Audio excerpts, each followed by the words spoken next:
If you're looking for a new domestic thriller to binge, My Husband's Wife by Alice Feeney is the perfect book for you. This thriller, from the author of His and Hers, adapted for the hit show currently streaming on Netflix, will leave you questioning everything you know about love, identity, and revenge. My Husband's Wife is a tangled web of deception, obsession, and mystery that will keep you guessing until the last page. Prepare yourself for the ultimate mind-bending marriage thriller and start reading now. You can find My Husband's Wife wherever books are sold. Lemonada.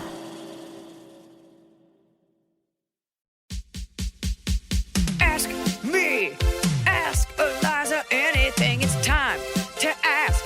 Ask me all your questions. Leave them in the Instagram comment section. Leave them on your Twitter or leave them on your Facebook. We'll see them, we'll read them, then we'll give you answers. You know it, I've got it. I've got the answer, the answer. You ask me, I'll tell you anything.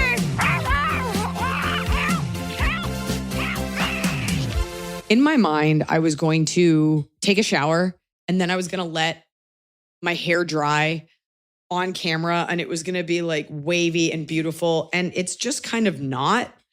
I don't have that hair. And so I was like, okay, I'll do like a sleek bun. But like that, the truth is, like the idea that you have to like fully blow out your hair to be presentable in the world is I call bullshit on it. Like for those of us with curly hair, like I'm just going to look.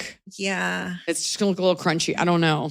Yeah. I went to bed with wet hair the other night because I just gave up. I was like, I don't have the time to dry this. I got to go to bed.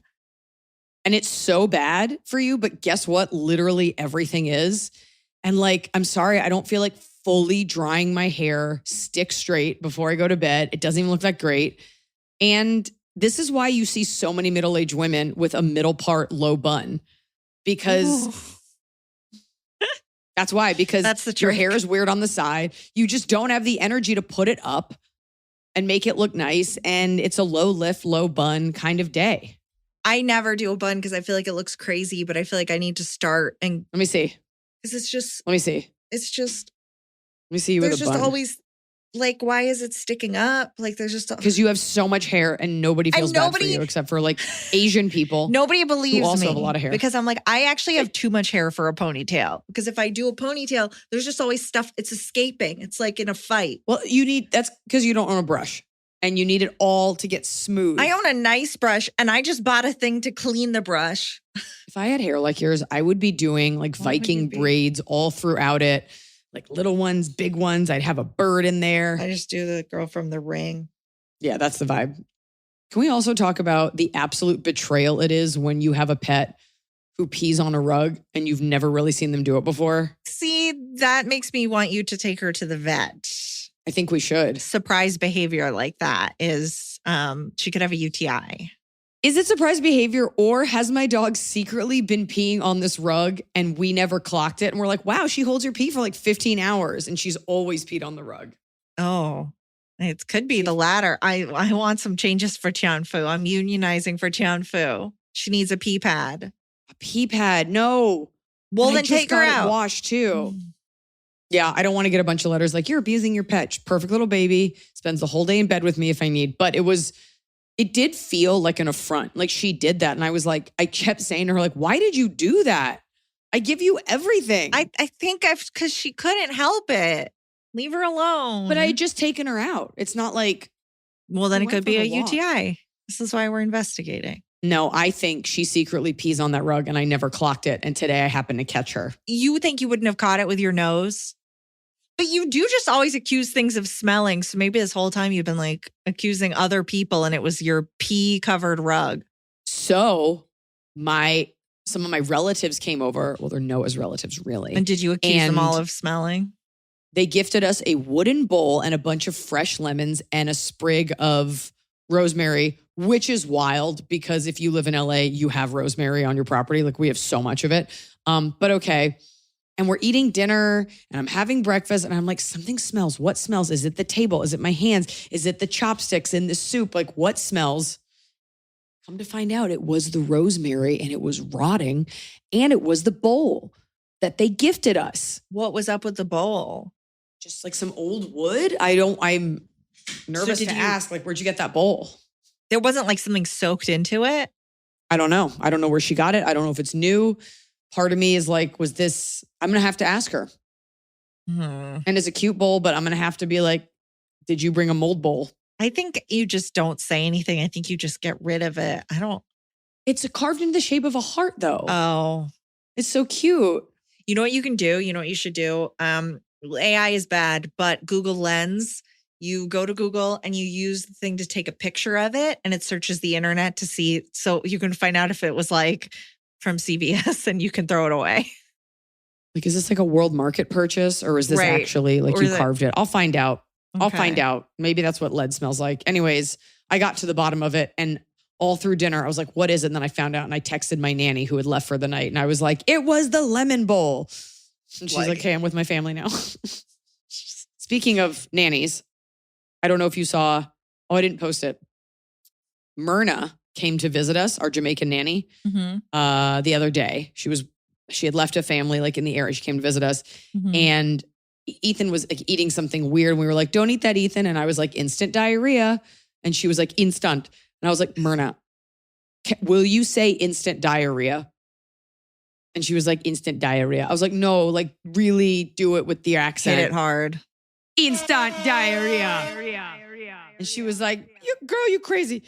And I was like, come on, Myrna. And like, she came with me to a screening of my movie. And I'm like, all night, I'm like, instant, instant diarrhea. She went to Chasing Summer. Me have instant diarrhea. She went. She loved it. I love And then- that. A little drunk this weekend with my girlfriends. I called her from a bar bathroom and I was like, watch, I'm going to wake up this lady because she's for sure asleep in Florida and it's 3 hours ahead. She answered and I was like, Myrna, I'm here with a bunch of white women. Instant diarrhea. And then she went, instant diarrhea. I have the video. She's a trooper. You're She's telling fun. me, boom, bombastic instant diarrhea is not really funny. Record that song. Bombastic side eye. Instant diarrhea. No, I'm now more focused on the fact that she went and saw your movie. I love that so much. It was really cool. She came to visit. I was like, do you want to come with me and do something adult? So I just rolled in. Do you want to come With see my me just- naked? Want to come see me naked? I mean, she's Jamaican. It's a tropical place. She's seen naked bodies. I just rolled in with she's been Jamaican in your grandma. house with you and your baby, so I think she's seen it all. She's seen my baby have an instant diarrhea. I was like, I need you to call me back with some of your family members. And I want to hear them all say instant diarrhea. I want her to have you say stuff for her family members, like casserole. I'm trying to think what you can say as a white person that's fun for her to play for her family. Oh, you I don't could think it's ask to fun. speak to a manager. I did actually one time ask her about a family she worked with, and she said they are Jew. And I was like, "Do you mean Jewish?" She was like, "Yeah, that's what I meant." So They you know, are. we're all learning things. Speaking of instant diarrhea Mm. and things that make you nervous, we have questions. Oh, did you know? Can I just real quick? You know the Shaft, those movies. It was like Richard Roundtree, then Samuel L. Jackson. The original movies, the sequel was Shaft Among the Jews. It's like, what That's was so he weird. doing? I was like, Probably I just on the Lower East Side or Right, something where like like it's Hasidic just- Jews live. It's just Shaft in a different part of town than usual. I was like, good for you, Shaft. Have fun. Okay, Hey, let's do downtown. questions. And we're going to do the question I've been dying to answer. Okay. I I'm know in which one this control. is. Oh, cool. It's from Patreon. Am I Because crazy? you wanted all the drama, right, Scott? I wanted all the drama.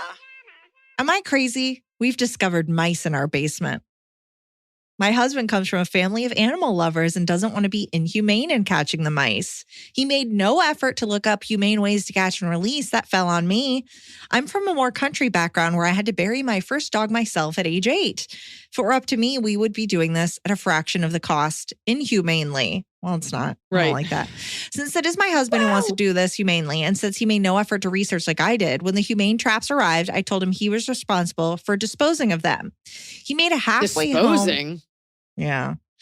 When you catch them humanely, you got to. You got to release them. Well, I think some humane traps are release and some humane traps are quick kill. Something like a glue trap is not humane because it's a slow death. It's just a really agile cat waiting for you, and it kills you so quickly. So But then you fast. got to dispose of that cat. No, not the cat. He made a halfway home out of Amazon boxes filled with water. Or like drug addicted mice. Yes, filled with water and food, literally 20 yards from our house, where he takes the caught mice to vacation. Oh, okay, they're alive. So she's catching them alive. He's supposed to take them. You're supposed to take them far away. Eliza, remember when you had skunks and a guy had to come and take them like miles and miles away so they wouldn't find their way back? Took them to Sherman Oaks. He had to get them out of there. Yeah. But he just made a house 20 yards and takes them caught mice to there. Obviously, they all come right back to the house. He now thinks this should be my responsibility and doesn't understand why it was his. I explained I didn't care about doing it humanely. He did. So this is his responsibility. He's now decided, well, they're in the basement and they aren't hurting us. Let's just let them live there.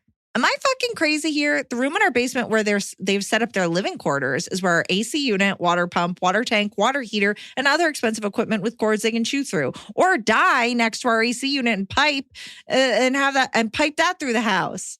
Is your husband dealing with some sort of mental health spectrum issue?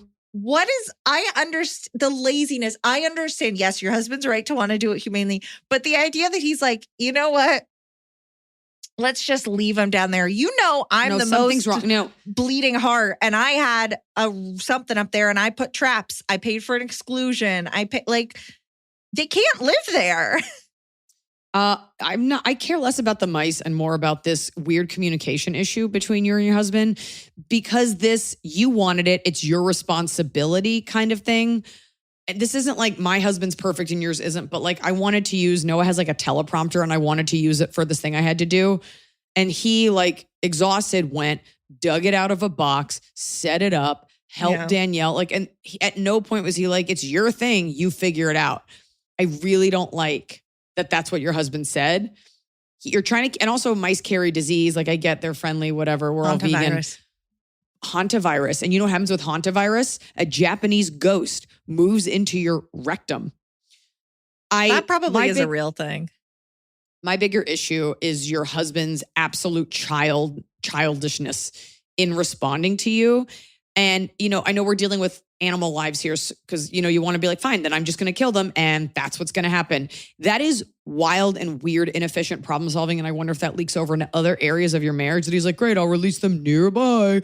20 yards away. Because you compromised. You were like, look, you grew up in the country. You dealt with things a certain way. You said, you know what? We'll pay more to do this, quote unquote, the right way. And then he goes, well, I'm still going to do the bare minimum. He's taking them and he's just like, oh, I can still see the house. Well, have a nice life. Into other parts of your marriage where this is happening, because this is just weird. I mean, maybe just hire an exterminator and then they deal with it. If you don't have a problem killing them, then just do it. It is an infestation. And you're right. They will chew through wires. They have made a home in a weird place. It's not like you live on a farm and they're in a barn or something. I would ask your husband, like, what's your fucking problem? And also, if he's never had mice, he may not realize the threat that they potentially pose. But this is a communication issue and it's not about the mice. And I think you're making it about the mice. But there's a bigger issue there because that is a wild way to respond to you. And what I really hate is him being like, well, you want to deal with it. It's your problem, not mine. That's not a marriage. Well, that's wild. And when you own property I also together, got no sleep last night. So I'm going to be mad. Razor sharp today. I just imagine there's a hole in part of the roof. He's like, well, it's not over where we sleep. So whatever. Like, this is just not helpful. He's like, it's not over where I sleep. So it should be fine. And then as a man to be like, I'm going to deal with it. And then you concoct some weird Mickey Mouse, spare this mouse's life scam. Like, what the fuck is wrong with you? Yeah. That's what I would say to him. As a comic, you could use the R word. I think some of our viewers might get upset. So I'll save it for the stage.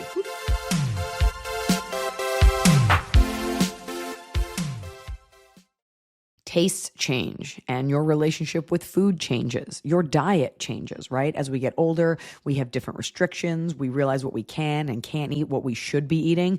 And also your schedule changes. We don't always have time for a slow home-cooked meal. I mean, I'm married to a chef, but he's not always here. Life changes constantly. And so does our relationship with food. Well, Marley Spoon is living the meal evolution with you, evolving to become your partner and ally in the way that you eat and the way that you navigate navigate this really confusing foodscape. Marley Spoon provides a wide range of ready-to-cook, ready-to-heat, and ready-to-eat options, as well as market items to help you stock up on snacks and beverages for the in-between meal moments, the nights that you don't have to cook moments, the days where you can't think about meal planning moments. Marley Spoon has got you covered. And here's what I love. They give you over 100 recipes to choose from each week, so you never get bored. We're talking comforting classics like chicken Milanese with cucumber arugula salad, everything bagel salmon with truffle chive, potatoes, and green beans. I really like how comforting a lot of their food is. And you can customize your meals, everything from low calorie to low carb to vegetarian, Mediterranean,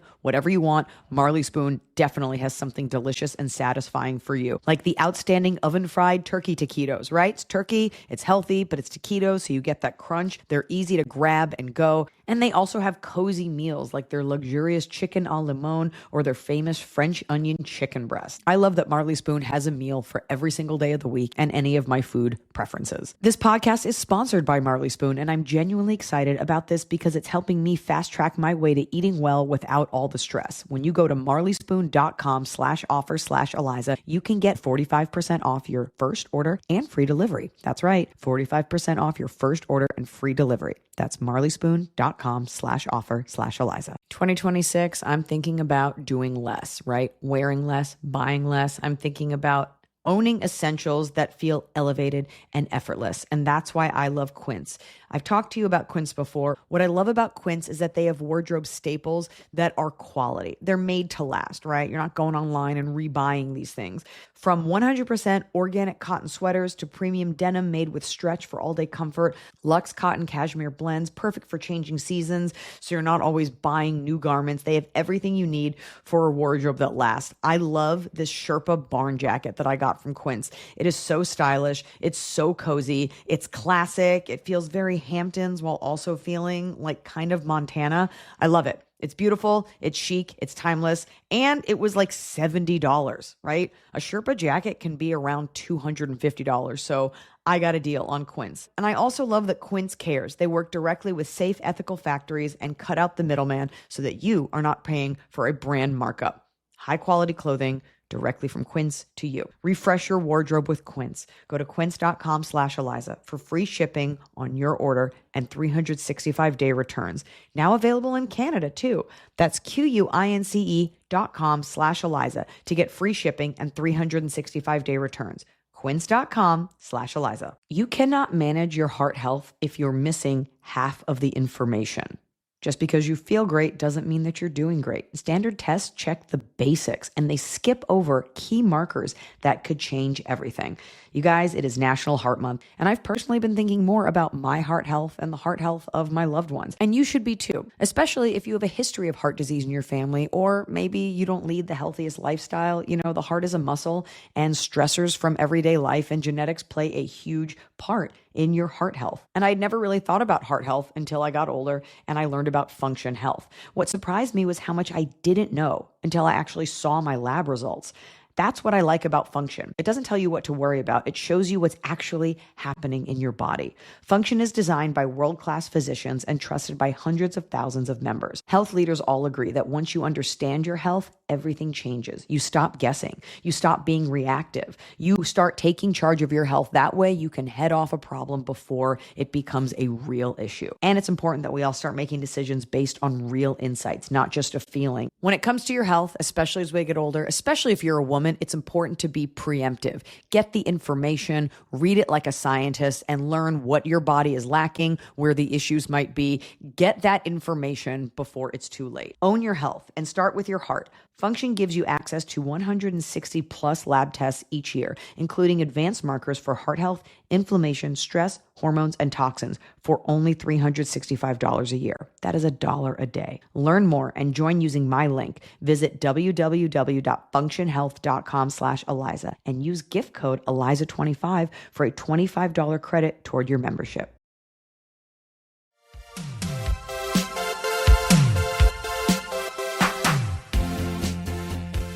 We have an anonymous email. Should I stay or should I go? Probably Eli. just go. Probably today, based on your mood, go. Hey, Eliza, Emily, and crew. Thank you for the podcast. I've listened to every single episode. I'm a 26-year-old woman living in California. I moved here 3 years ago from Canada to pursue my passion as a biomedical engineer. I love my career and I love where I live. However, I live far from my family and close friends and I miss them a lot. I'm also single and I want to be married and have children. I don't know whether to stay here and hope to find someone or if I should go home, try to find a job I like as much, and hopefully find someone at home.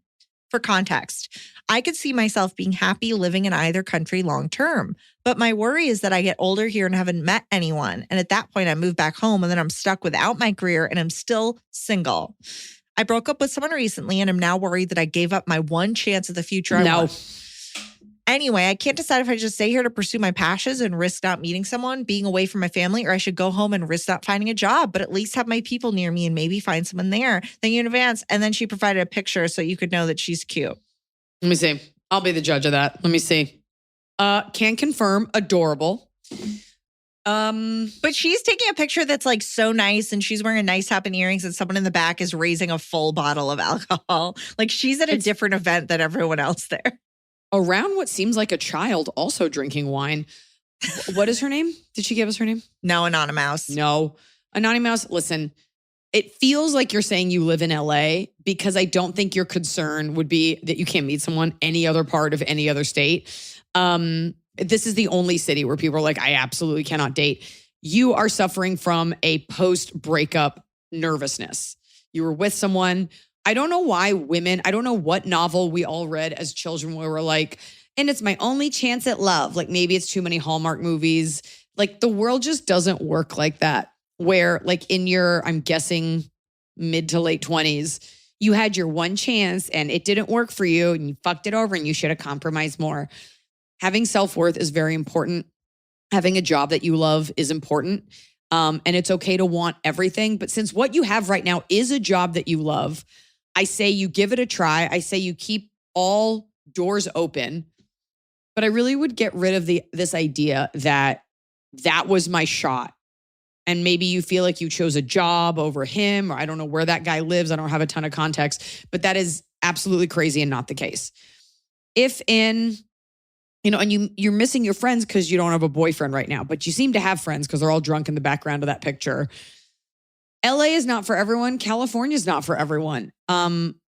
I would try to see how far you can take this job and how fulfilling it is. And it may not be. You may get to a place where you're like, what I really want is to be a wife and a mother. And maybe you do have a better shot, but just because you move home doesn't mean you're going to meet anyone. And you might be from a place where everybody is already married. Always invest in yourself.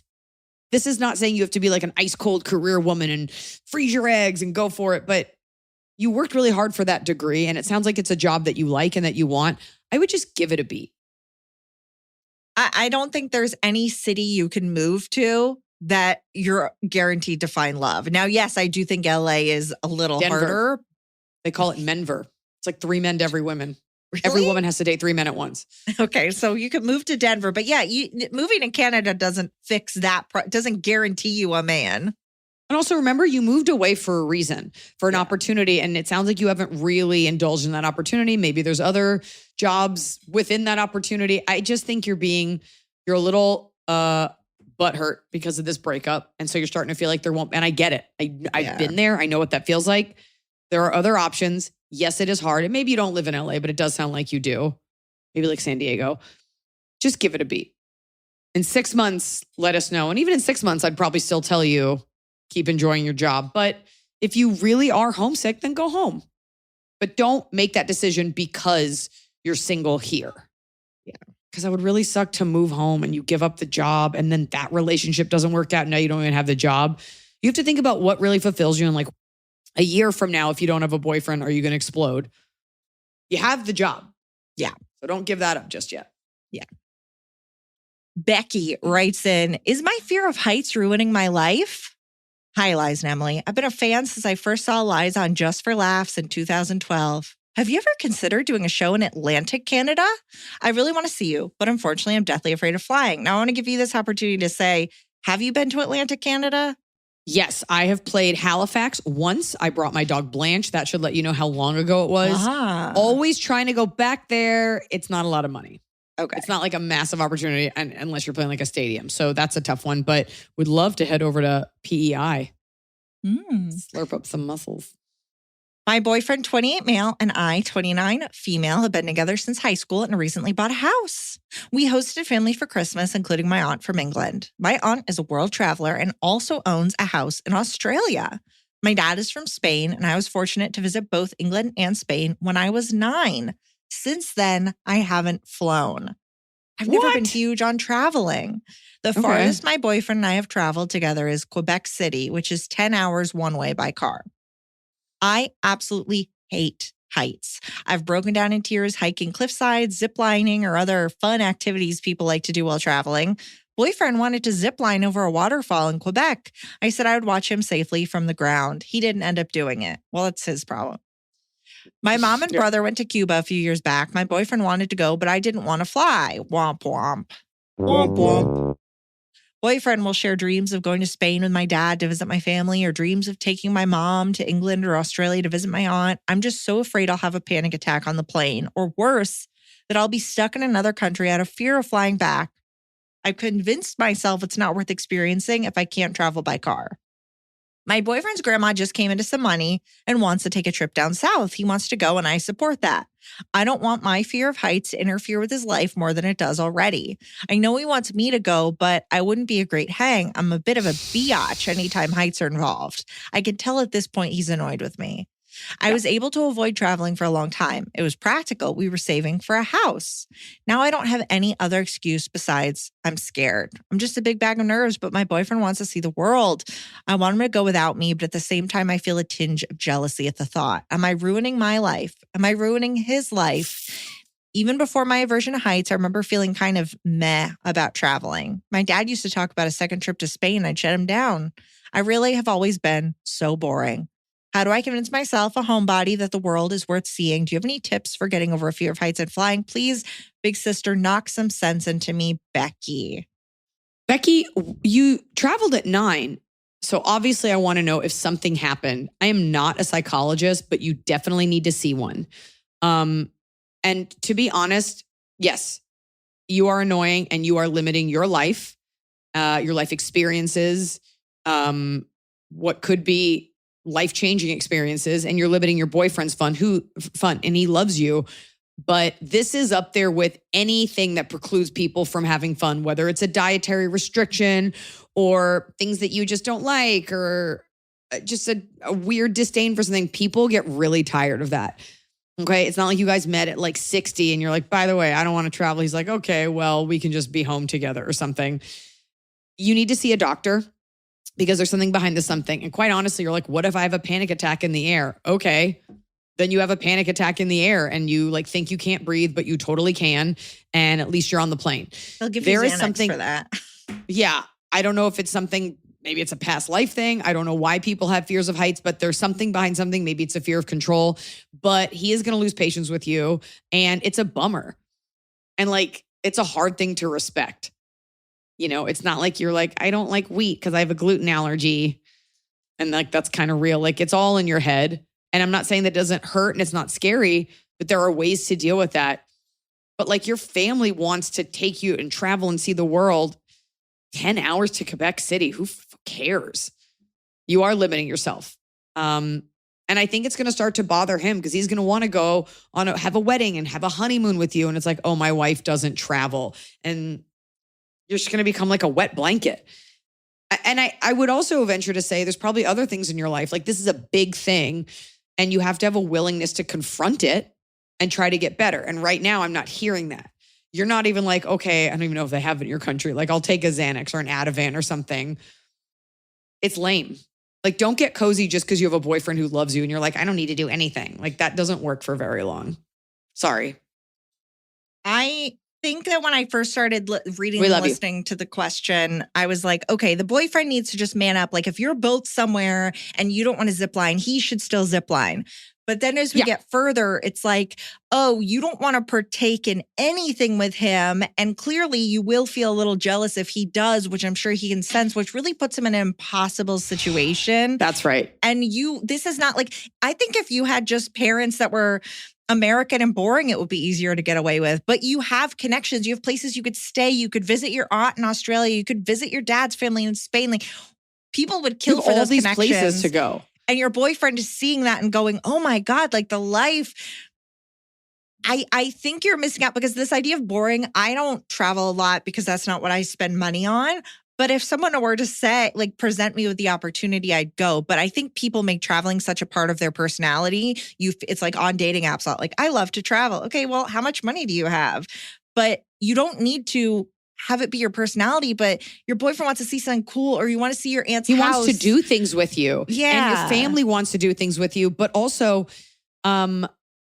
the unwillingness to budge. Like, I feel like in your life, maybe you aren't that flexible. And the fact that, at least you're being honest, you're like, and it would make me a little jealous, you kind of don't have that right. You know, to be like, I can't do this because of some weird mental thing I'm not going to deal with. And I also don't want you to. You're asking him to also make his life small. And eventually he will get tired of that. Noah and I went to New Zealand. I took an airplane. We had to go bungee jumping. Full disclosure, I didn't. But he did. And there was no part, it was for the show. And there was no part of me that was like, you shouldn't do it. Like, the idea that you would inhibit someone else's pleasure because of like something that you're dealing with, it's a little selfish, and he's not going to put up with that forever. I get really annoyed on the dating app. People will be like, oh, I love to just hop on a plane on the weekend. No, I'm not that kind of flexible. But the idea that you won't travel like once, twice a year for big like, see a therapist. Vacations, you do. You got to see I think it's inhibiting you more than you think, and talking to someone about it and getting some sort of CBT therapy or something will really help. Or not even, or just, what do you mean CBT? Cognitive behavioral. Oh, I was like, that's not, you can't just ask people to like take some smoke THC. weed. No. CBD, that's what I was thinking. Yeah, something CBD. to at least try. It could be a small flight or something. Like, nothing's going to happen. The odds of you dying in a car crash on the way to Quebec City, I think, are higher. But I bet you there are other places in your life where you are not flexible.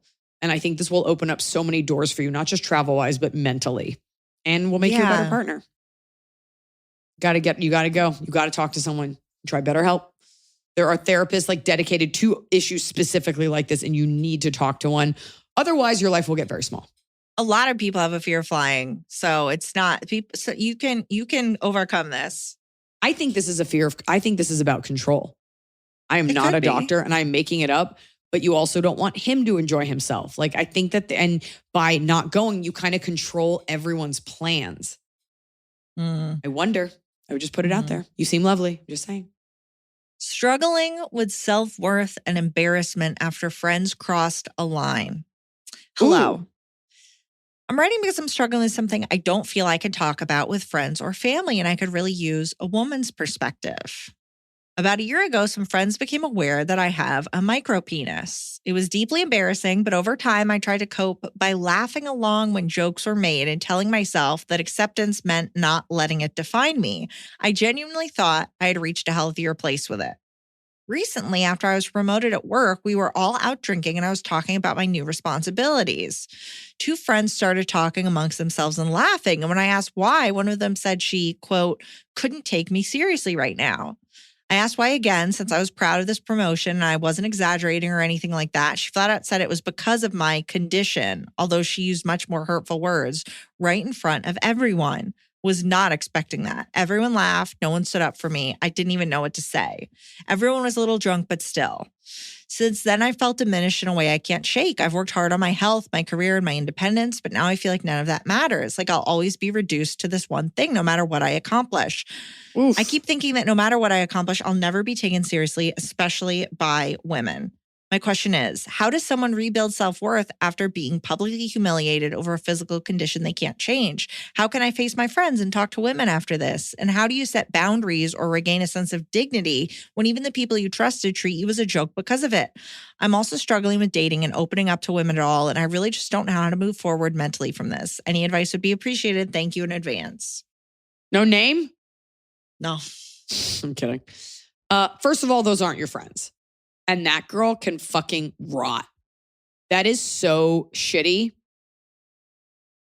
You obviously made it seem like you were totally cool with it. Not even obviously. That's like saying dress like that, you were asking for it. Like, I don't know if you had joked about it, so she thought it was okay to joke about it. That part is unclear, but you're embarrassed. And you're embarrassed because you are talking about one of the things we place the most importance on in our society. And I'm not a man, so I cannot tell you what that feels like, but I know a feeling of embarrassment like that. It's almost like you have to start over, because this isn't like you have herpes and it's like, okay, 90% of people have herpes, fucking whatever. Like, this is something that, like, this is how you're built. I mean, obviously my first thought was like, I hope maybe you could get really good at going down on women, because that's equally as important.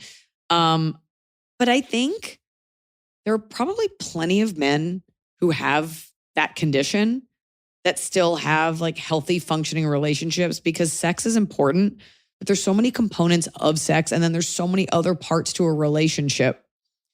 And you feel betrayed. You obviously cannot be friends with that girl, because you also don't want to talk to her about it. Because what you would say is like, this is a physical condition that like, I don't want to be embarrassed about, but you made fun of me. And now I've been reduced to this. And like, you did it just for your own laugh. Like, how can I ever respect you again? Like, what does that say about her? She's not a friend. And I wonder why, like, you're saying they found out, like, your friends shouldn't know anything about, don't hang out with these people and don't tell your friends about your penis. Yeah, like maybe you slept with a girl and she saw that and then the girl was shitty. Like, I don't know how they found out. That's the other part we want to know. But you're talking about a promotion. To say I can't take you seriously right now is so fucked up. Like, would you say that to you if you were a dwarf or if you were like missing a limb? I just don't know why. Why is she sitting there? You're talking and she's thinking about your penis. Like, that's clearly just like, she's a freak. You're not friends with that girl anymore. I think you she's just not gotta. A friend. I think I hate this because it's always hard to hear, but like, it really does say more about her. And again, I mean, I'm sure you could go on like a forum about this, but I don't know. I think if I were dating and I met a guy who was good looking and incredible and treated me right and was kind and good with other things, and he's like, I have a micro penis, I think I'd be like, well, we could probably just like work with that or around it. Do you lift weights? That's hot. We all have things that we cannot help. Or maybe you can't help. Maybe there's like a surgery for that. I have no idea. But I think you really have to work hard to not allow yourself to be reduced down to that. Then again, I'm saying that as a girl, I don't have a penis. And that is one of the most important things in our society. So fuck her. Fuck her. May she only have sex with micro penises. May she have a micro penis. Maybe that's why she's upset. I just can't imagine.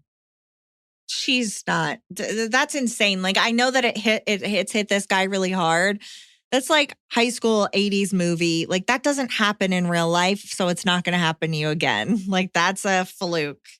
That's all. I mean, can you like change jobs or something like that? No, don't really change jobs. Girl. This isn't his coworker. This is just a friend. And it's like, don't hang out with her. And also, why did she know?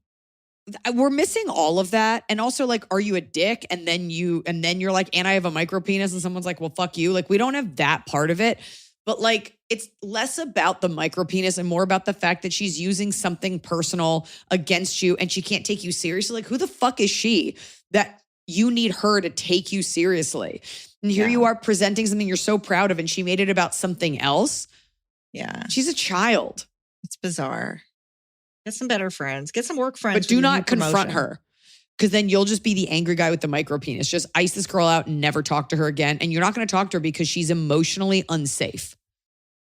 I feel like very rarely does a man confronting a woman go particularly well for anyone. I think it's just not in the cards. Often they're incapable and they just like lash out. Yeah. So.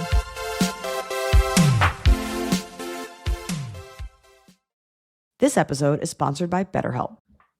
I think we use marriage as some sort of goal in our society, right? Well, once you're in a relationship, then someone loves you, therefore that means you're perfect. Oh, you're married, that means someone has validated that you're good enough. And the truth is, a lot of people are still figuring it out. And just because you found someone doesn't mean that you don't still have work to do on yourself. And no matter where you are in your romantic journey, therapy can help you, whether it's becoming the best version of you, communicating with your partner better, or working out your issues. We all could use a little bit of therapy. I've used therapy in my life, in my marriage. I suggest it for everyone. Sometimes people don't even know that therapy could be an option. But if you love someone and you think that they're struggling, you can always suggest, hey, maybe you should talk to someone. And you'd be surprised how open people are to that. And the reason they don't go to a therapist is because of all the barriers, right? It's too far, it's too expensive. Well, BetterHelp has your solution. BetterHelp matches you with the perfect therapist for you. They do the initial matching work so you can focus on your therapy goals. You fill out a short questionnaire to help identify your needs and preferences. And with their 12 years of experience and industry-leading match fulfillment rate, they typically get it right the first time. And if you don't like the therapist they match you with, you can switch to a different therapist at any time. With over 30,000 therapists, BetterHelp is the world's largest online therapy platform, having served over 6 million people globally. And it works with an average rating of 4.9 out of 5 stars for a live session that you can do virtually.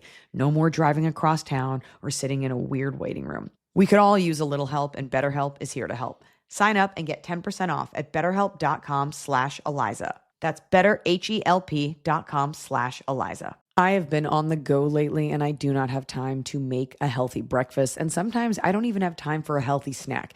That's why I like to drink Kachava. I've been talking to you about Kachava for a while now, and I know you guys are liking it because I keep getting to talk about it. Drinking Kachava supports all-day energy with 5 key vitamins and minerals. It aids with digestion because it has fiber, probiotics, and enzymes, and it helps keep me fueled, and it replenishes my muscles with protein and electrolytes. I feel good after I have a Kachava shake. Sometimes I drink them after workout. Sometimes it's just a nice afternoon snack for a little boost. It helps nurture a healthy metabolism with B vitamins and minerals. And especially because flu season is all the time, it helps nourish my immune system with vitamin C and zinc. Kachava is also, most importantly, oh so tasty. I love the vanilla. I throw ice in there.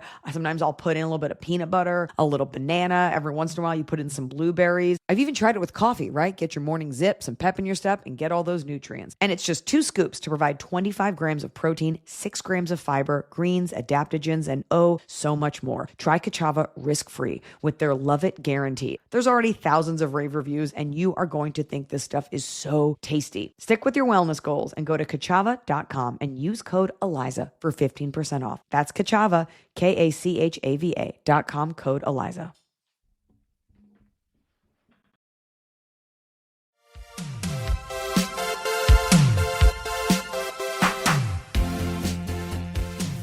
We have an update Red hot update. and a question from our friendly neighborhood lesbian who says, "Hi, I'm back. I'm the lesbian that asked for advice on if I should stop seeing the person who still lived with her ex. And I did." Yay! What was the? Do we have the episode that was in? No. And then I more started. context. No, I mean that's the meat. We told them if they're still living with their ex, get out of there. Then I started seeing someone. At first, things were good. Only downside, it was long distance. We talked every day, and then out of the blue this week, she ghosted me. I'm blocked on everything, and my heart feels broken. My question to y'all is, when I'm casually dating, how do I learn not to take the ghosting part so hard? Love, your neighborhood lesbian. Well, you can take it hard. It's really shitty.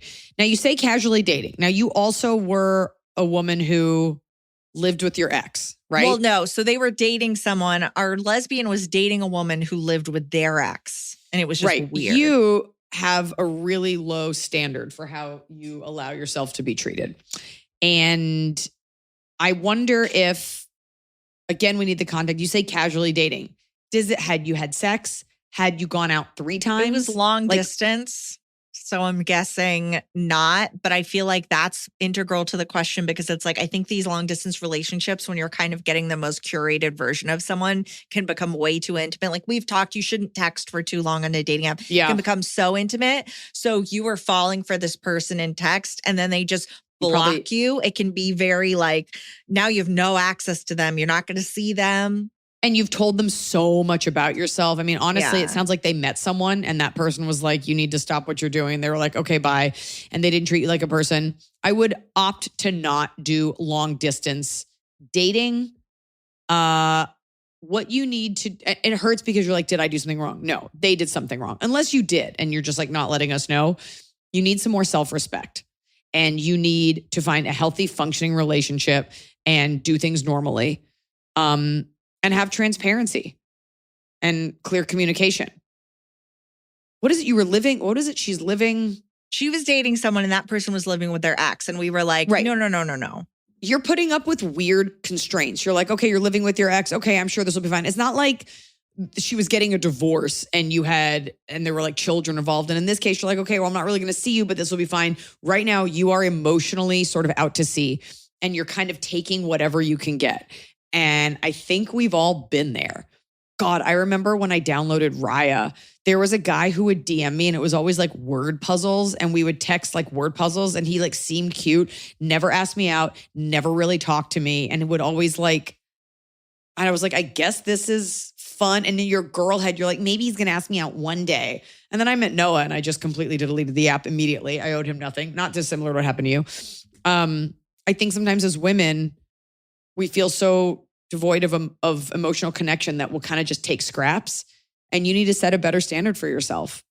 You are owed a real in-person person that's unattached. You don't have to compromise. You are not bottom of the bargain bin.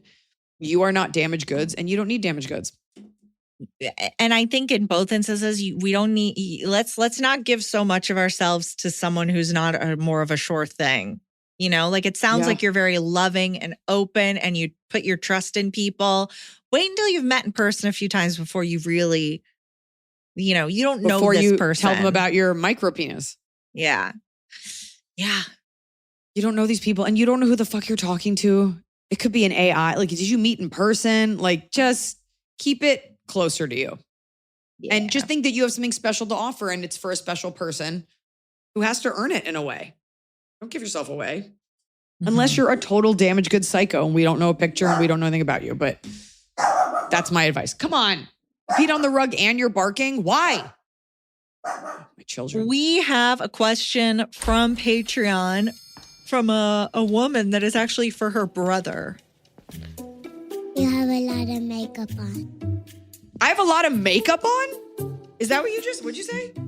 Mommy's wearing a lot of makeup. I am wearing like a sunscreen concealer. No, she's not. She's wearing makeup. I'm barely wearing any makeup, right, Glendy? Is I'm a lot Sierra of wearing any makeup? Are you wearing makeup? No. Well, how do you even know? I look great. Get out of here. I love you. Two kids come in, instantly humble me by saying I'm wearing a lot of makeup and then pick up a breakable Maneki Neko. But didn't you say she like loves makeup? She's like into it. I'm wearing like the lightest foundation. Well, which is what I just think I'm wearing a tinted moisturizer and some mascara. she doesn't believe Trying you, to but look natural. she just wanted to talk about makeup. Okay, pretty big words for someone who woke up at 12:30 freaking out because her nightlight turned off. 12:30 a.m. Yeah. No. Did you get the nightlight back on? Yeah, this power went out. I'm going to talk about it in my bottom of the cob. Okay. All right. So we have a question from the Patreon and they've given it a name. The last single millennial ... Hi, Eliza. Baby arm, babies, fur knot, and obviously Hot Scotty number 2. Hot Scotty. He's Hot Scotty number 1. Yeah, who's number 2? Glenn, you can be Hot Scotty number 2. Glenn is Hot Scotty number 2. Approved. Glenn Millie. Long haul truckers here, curious on your big sister take on my brother's situation. Now, I love someone writing in because they're like, this person needs help. I'm just going to get them some. You're just driving and just turn it on and be like, hey, listen to this. Oh, wait, Yeah. is this about your situation? That sounds familiar. Okay. He, 37 male, is incredibly sweet and smart, multiple engineering degrees, but is a bit socially awkward. Did I mention all the engineering degrees? While I dated in high school and college, he always focused on grades and sports.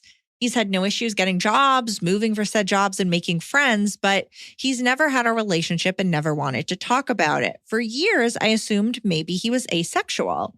It never came up, and he seemed happy enough, so we never prodded. Mom might have a bit, but that's it. I, 35 female, had been married to my husband, 35 male, for years now.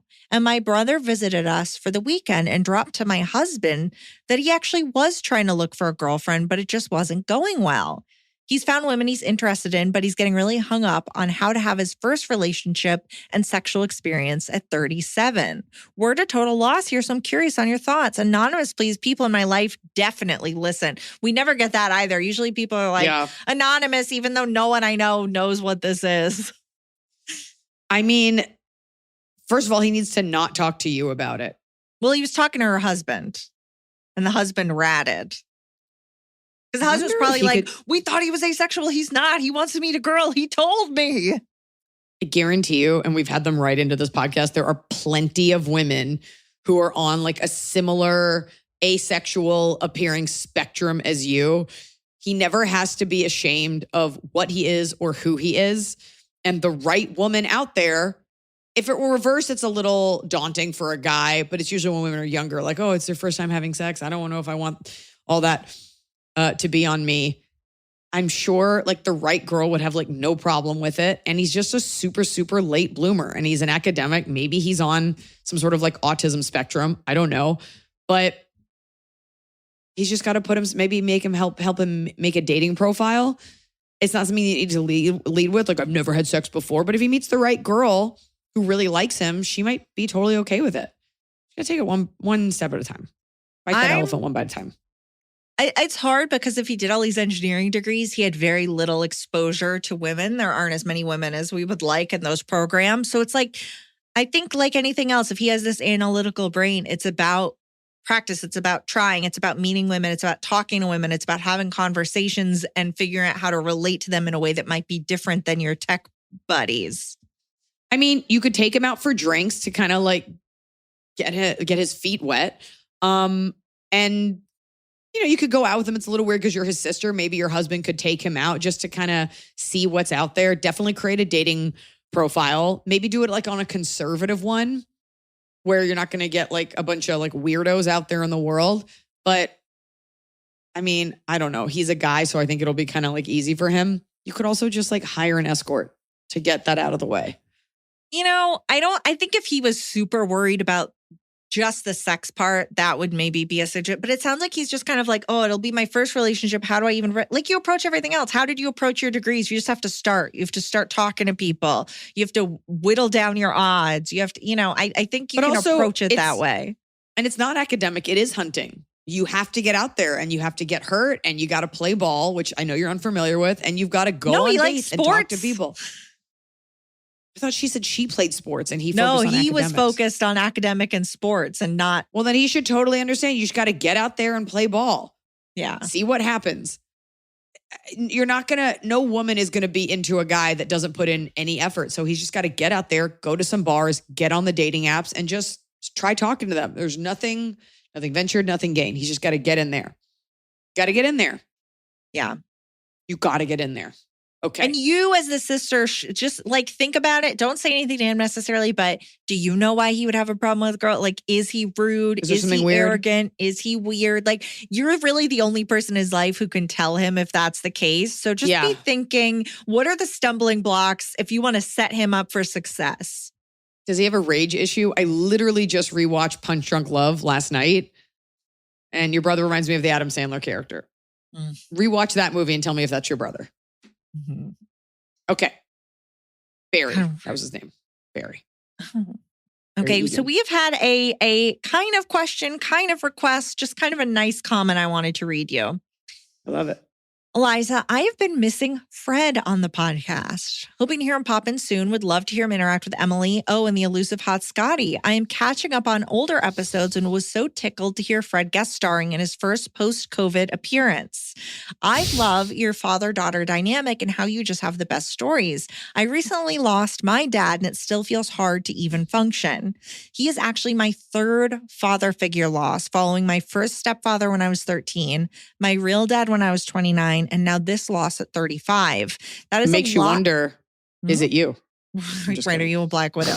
That is a lot of grief, but listening to your banter has me smiling and remembering my own father-daughter banter. Thank you for sharing your advice, wisdom, and family with your listeners. You've been a much-needed anchor in my sea of grief. And then P.S., did Fred ever give an official comment on all the weed at the U.S. Open? He did not. I remember he was just like, Yeah, I think he was like, I'm not focused on that. Well, as it would happen, my dad and Barbara will be visiting. I'm looking at my calendar, which is why I'm not looking at the camera. How are they coming? In March and February. Where is it? My dad and they're coming to visit. I got to write this down somewhere. And is it here? Yes. They're coming in on the week of February 26th. So let's earmark that to do an impromptu episode. If you have any questions for my dad that I will actually read, because the majority of them I probably won't care about, please don't ask any tennis questions. I just can't care. Is he still teaching tennis? Yeah, my dad's a tennis pro at a country club. I feel like the bulk of the questions would be like, look, you gotta just say this isn't working. It's going to be very blunt New York advice, but if that does something for you guys, we absolutely can have them on. So we can do an episode, Glenn and Emily, when they get here. I was going to float that to you guys anyway. Okay. And we have another update. We had someone write in and they said, they were the ones who said, I guess my boyfriend and I should just get married to make everyone happy. They'd been together 8 years. They have pressure from their parents. And they were like, should we just do it? So this was in the episode, Fruit Flowers Are Dorky. There you go. Thank you, question asker, for putting that episode in your update. It's much appreciated. So sharing an update, because we had a lot of like, why not just get married? Like, what's up with common law? Like, get the tax benefits. Like, who cares? So she says, I'm sorry I didn't add enough context. It's okay.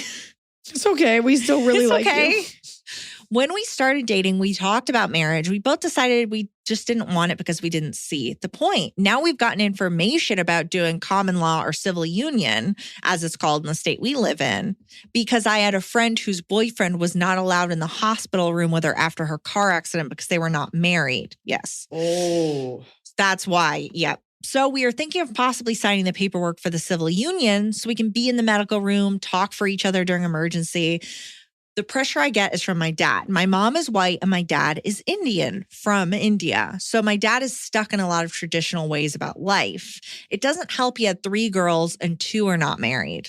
My dad for 3 months straight would keep bugging me every time we would talk to marry my boyfriend because it's financially safe. He would also say, you need to combine your money when we get married. He's been open to us doing a civil union, but again, bugging me about it every time we talk. So my anxiety is going crazy about just getting married to make my dad happy. I embarrass him that I'm not married yet and I'm in my 30s. I don't want to get married just because others around me say that my boyfriend is stringing me along. I want to do a civil union. We're open to it, but I don't want a full-blown marriage. I'm in therapy for this and I've talked to my boyfriend about it. It's just hard to shut down those other voices.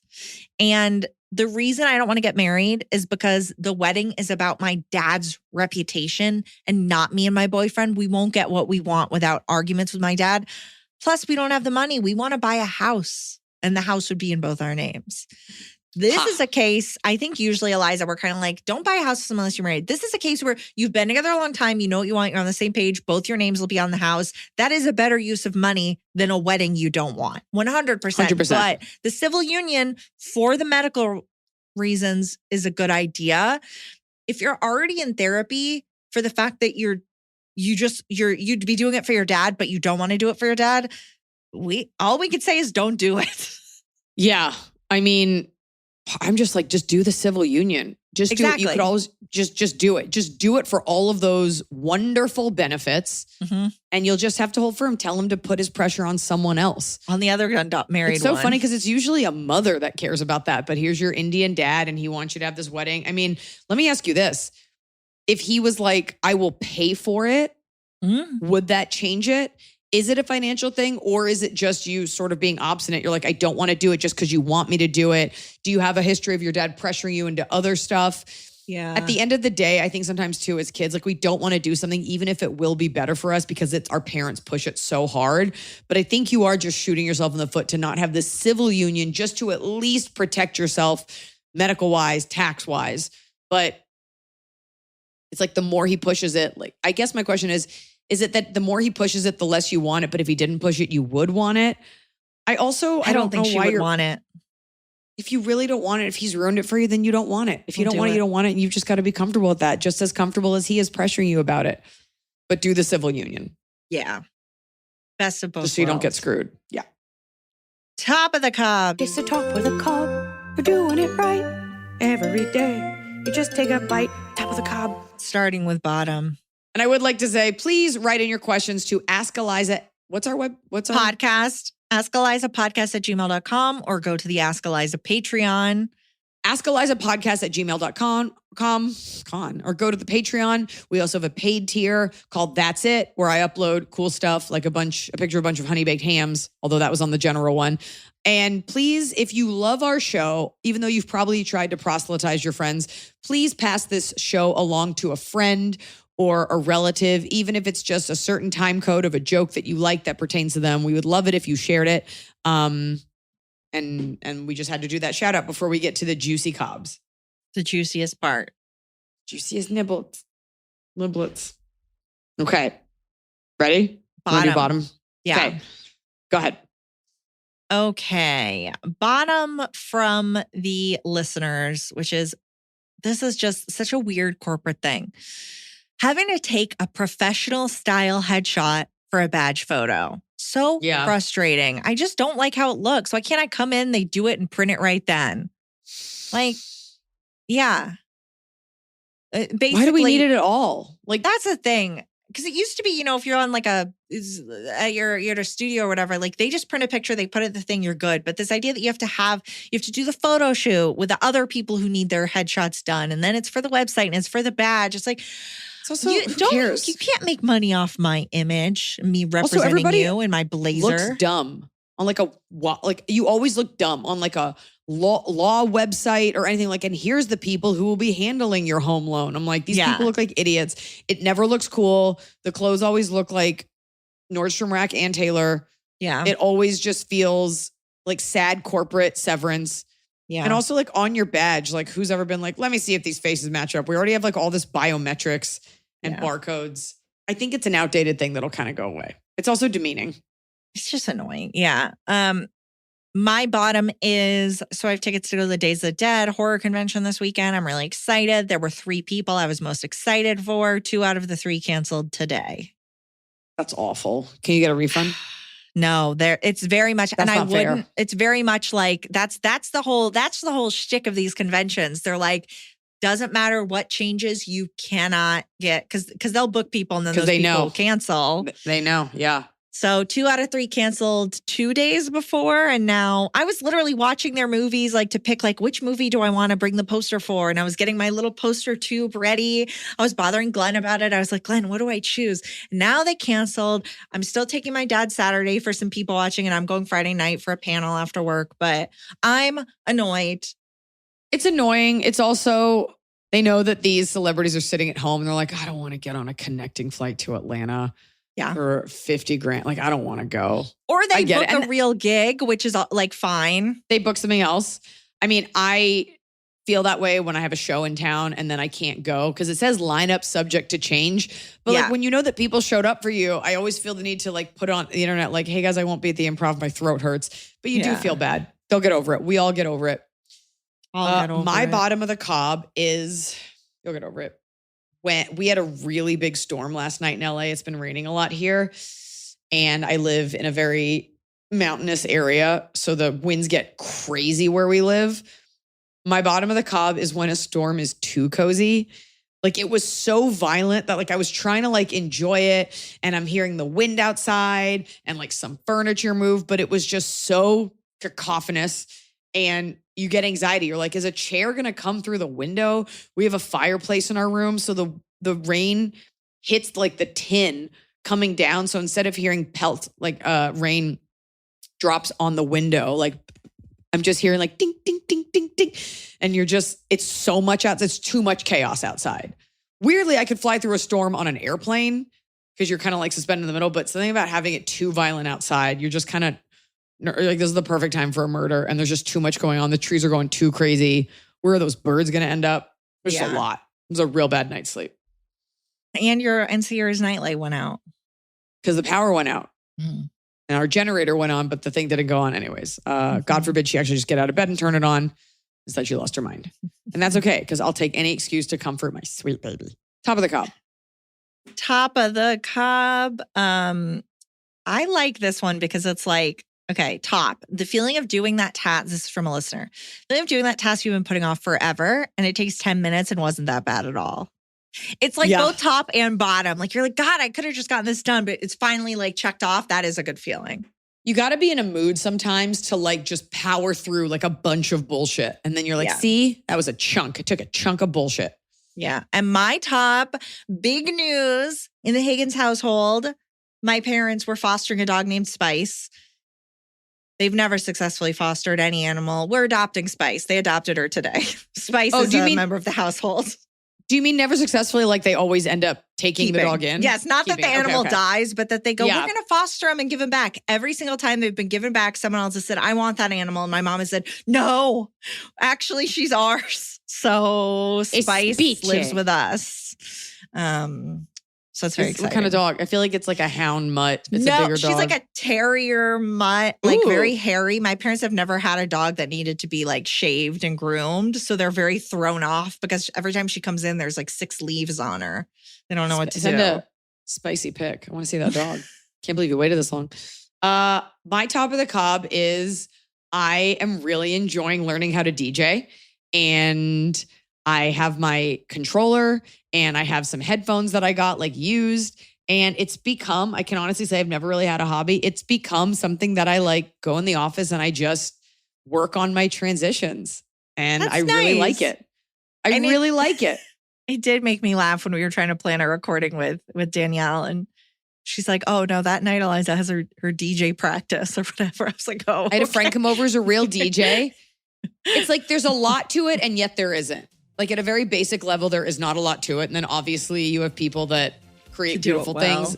Yeah. I'm not here to make my own music. I am just here to throw a party and transition the songs and play dope music.